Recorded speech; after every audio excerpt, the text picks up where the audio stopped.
नमस्कार दोस्तों, स्वागत है आपका अपने YouTube चैनल इम्पोर्टेंट एमसीक्यू पर संदीप में। दोस्तों, आज के इस वीडियो में हम हाजिर हैं आपके सामने सामान्य ज्ञान से संबंधित कुछ अति महत्वपूर्ण प्रश्नों को।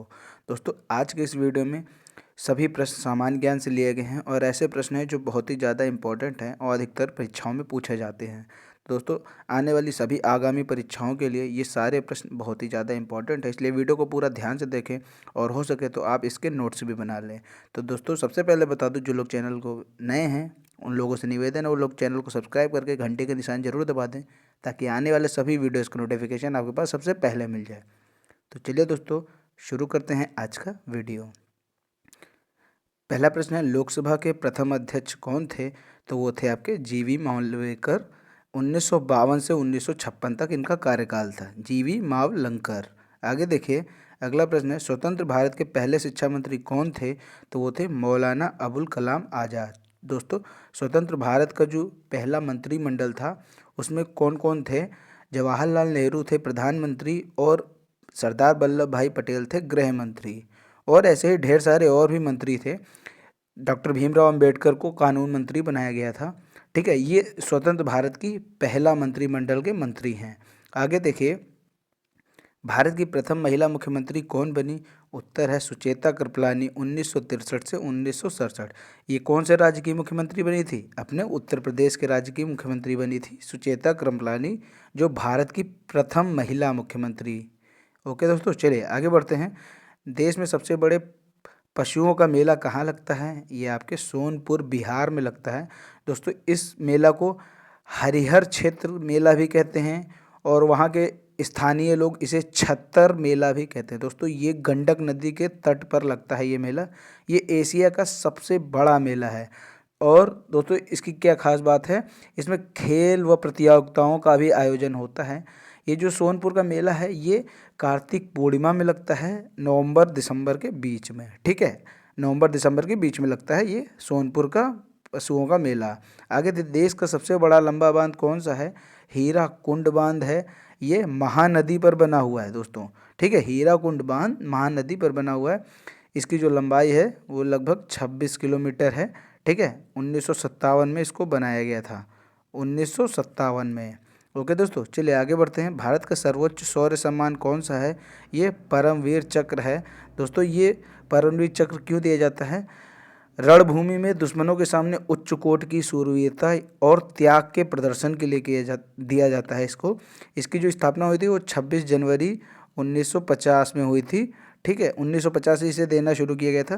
दोस्तों, देश का जो सर्वोच्च सम्मान होता है वो होता है भारत रत्न, और जो भारत रत्न के बाद दूसरा सबसे सर्वोच्च सम्मान है वो यही आपका परमवीर चक्र है। और बात करें शौर्य सम्मान में, तो शौर्य सम्मानों में सर्वोच्च शौर्य सम्मान परमवीर चक्र होता है। ठीक है, आगे बढ़ते हैं। अगला प्रश्न है, भारत का पहला हिंदी समाचार पत्र कौन सा था? उदंत मार्तंड। ठीक है, ये पहली बार कब प्रकाशित हुआ? 30 मई 1826 में। 30 में 1826 में कहाँ से प्रकाशित हुआ था? कलकत्ता से प्रकाशित हुआ था। ठीक है, आगे अब इसके साथ एक और बात जान लेते हैं। ये तो था हिंदी का समाचार पत्र, और कहते हैं समाचार पत्र वो कौन सा था? ये तो पहला हिंदी का समाचार पत्र हो गया। और भारत का पहला समाचार पत्र कौन सा था? बंगाल गजट। ठीक है, बंगाल गजट भारत का पहला समाचार पत्र था, और वह प्रकाशित कब हुआ था? 1779 में प्रकाशित हुआ था। ये भी कलकत्ता से दोनों हुए थे, उदंत मार्तंड भी और बंगाल गजट भी। आगे देखिए, अगला प्रश्न है, विश्व का सबसे छोटा महाद्वीप कौन सा है? ऑस्ट्रेलिया। और सबसे बड़ा कहें तो कौन सा है? एशिया। आगे बढ़ते हैं। विश्व की सबसे बड़ी नदी, सॉरी ये गलत हो गया, नदी द्वीप है। विश्व की सबसे बड़ी नदी द्वीप का नाम बताओ? तो ये है माजुली नदी द्वीप। और ये कौन सी नदी बनाती है? ब्रह्मपुत्र नदी बनाती है। किस राज्य में? असम में। ठीक है, ब्रह्मपुत्र नदी असम में मौजली नदी द्वीप विश्व का सबसे बड़ा नदी द्वीप बनाती है। आगे देखिए, विश्व का सबसे विशाल मंदिर कौन सा है? अंकोर वॉट मंदिर, जो कि कंबोडिया में स्थित है। ये कौन से देवता को समर्पित है? ये विष्णु देवता को समर्पित है, और लगभग 400 एकड़ में फैला हुआ है। ठीक है, 400 एकड़ में ये फैला हुआ है अंकोर वाट का कंबोडिया मंदिर। आगे देखते हैं, 24वीं समांतर रेखा किन दो देशों के बीच में है? भारत पाकिस्तान के बीच में है। ये पाकिस्तान के द्वारा खींची गई है, लेकिन भारत इसे मान्यता नहीं देता है।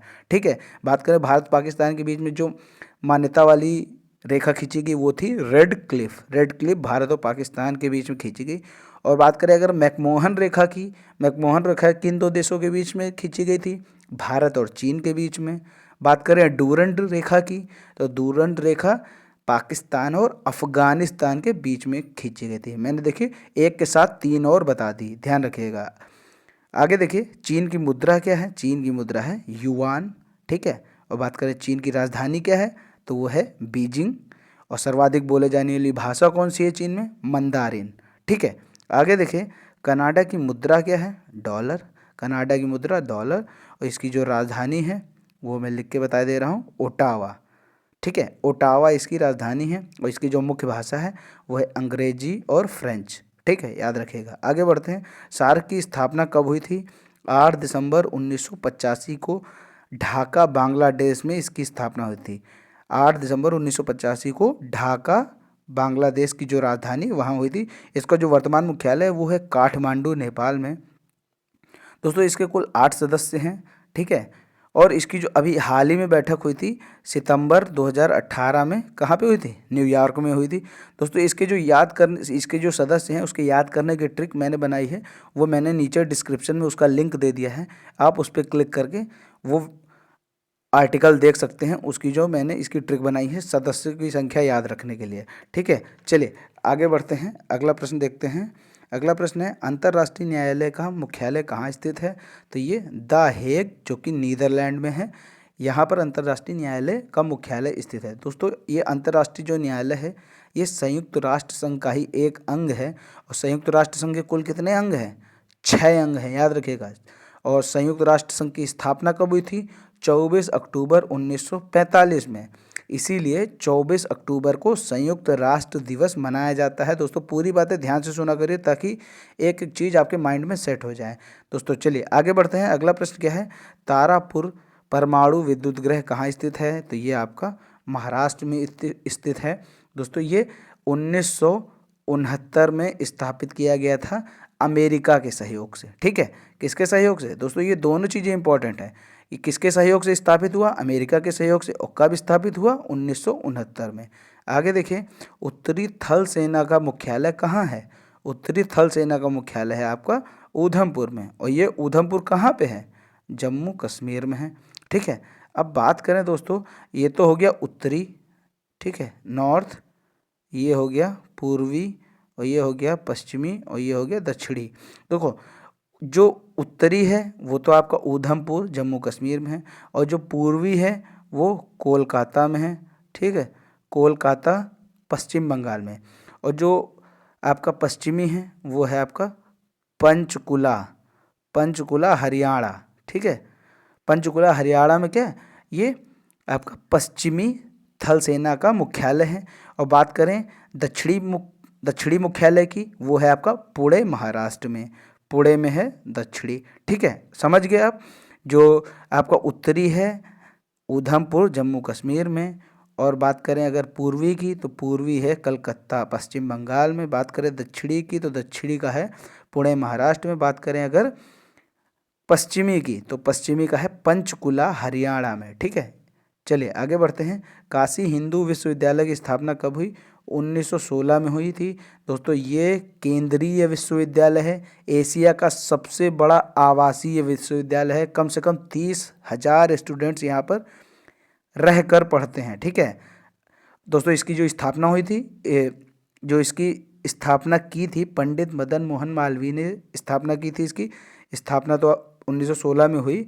दोस्तों इसी को BHU के नाम से भी जाना जाता है, बनारस हिंदू यूनिवर्सिटी, जो कि ये काशी हिंदू विश्वविद्यालय कहाँ स्थित है? ये वाराणसी उत्तर प्रदेश में। ठीक है, आगे बढ़ते हैं। सर्वेंट ऑफ इंडिया सोसाइटी की स्थापना किसने की? गोपाल कृष्ण गोखले ने की। कब? 1905 में। 1905 में। आगे देखिए एम्स का फुल फॉर्म बताओ। एम्स तो बहुत सुना होगा आप लोगों ने, एम्स अस्पताल नई दिल्ली वाला, कई जगह एम्स बने हुए हैं। All India institute of medical science, ये इसका फुल फॉर्म है। आगे देखिए लेज़र का फुल फॉर्म बताओ। Laser light amplification by stimulated emission of radiation, इसको आप लिख लीजिए। ठीक है, आगे देखिए, उत्तर प्रदेश में प्रथम बार राष्ट्रपति शासन कब लगा? 25 फरवरी 1968 से 25 फरवरी 1969 तक लगा। दोस्तों जो राष्ट्रपति शासन है वो कौन से अनुच्छेद के अंतर्गत लगता है? 356 के अंतर्गत, याद रखिएगा। और उत्तर प्रदेश में कुल कितनी बार लग चुका है? 10 बार लग चुका है राष्ट्रपति शासन। अनुच्छेद 356 10 बार लग चुका है, और पहली बार लगा था 25 फरवरी 1968 से 25 फरवरी 1969 तक। आगे देखिए, उत्तर प्रदेश में सर्वाधिक देशों लगे, ये सर्वाधिक प्रदेशों होगा। सर्वाधिक प्रदेशों को स्पर्श करने वाला जिला कौन सा है? वो है सोनभद्र। और कितने प्रदेशों को स्पर्श करता है? 4 प्रदेशों को सोनभद्र स्पर्श करता है, मध्य प्रदेश, छत्तीसगढ़, झारखंड और बिहार, ध्यान रखिएगा। आगे देखिए, साल्ट लेक स्टेडियम कहाँ स्थित है? ये है कोलकाता, पश्चिम बंगाल में स्थित है।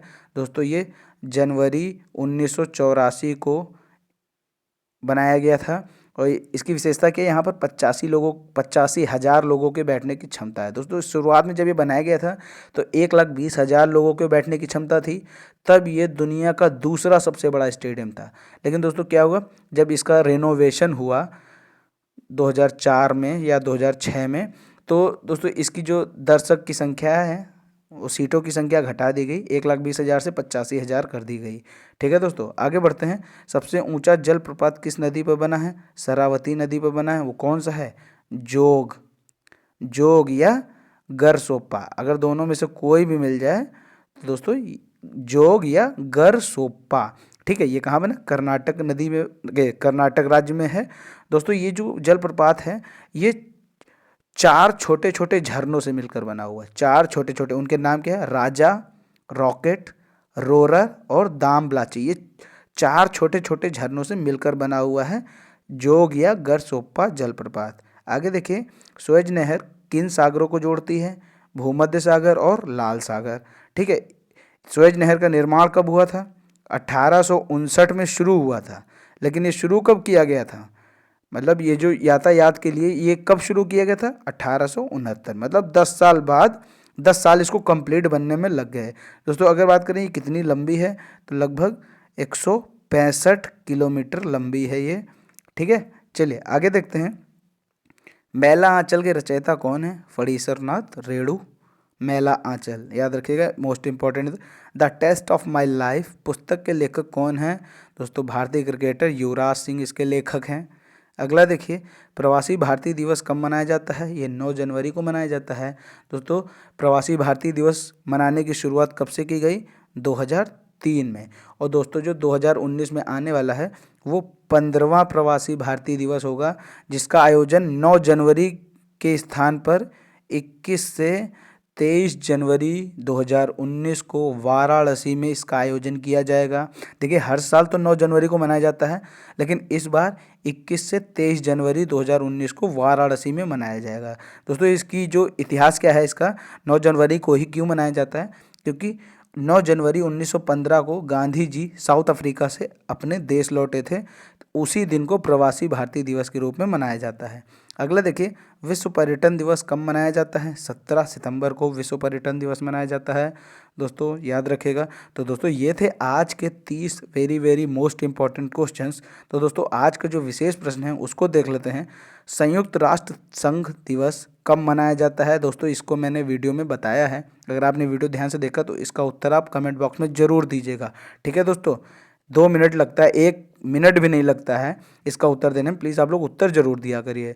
दोस्तों वीडियो को देखने के लिए बहुत बहुत धन्यवाद। अगर चैनल पर नए हैं इसको सब्सक्राइब जरूर कर लीजिए और घंटी के निशान जरूर दबा लीजिए। वीडियो अच्छा लगा हो तो लाइक और शेयर करना ना भूलें। चलिए दोस्तों मिलते हैं अगले वीडियो में एक नए पावरफुल वीडियो के साथ। तब तक के लिए जय हिंद, जय भारत।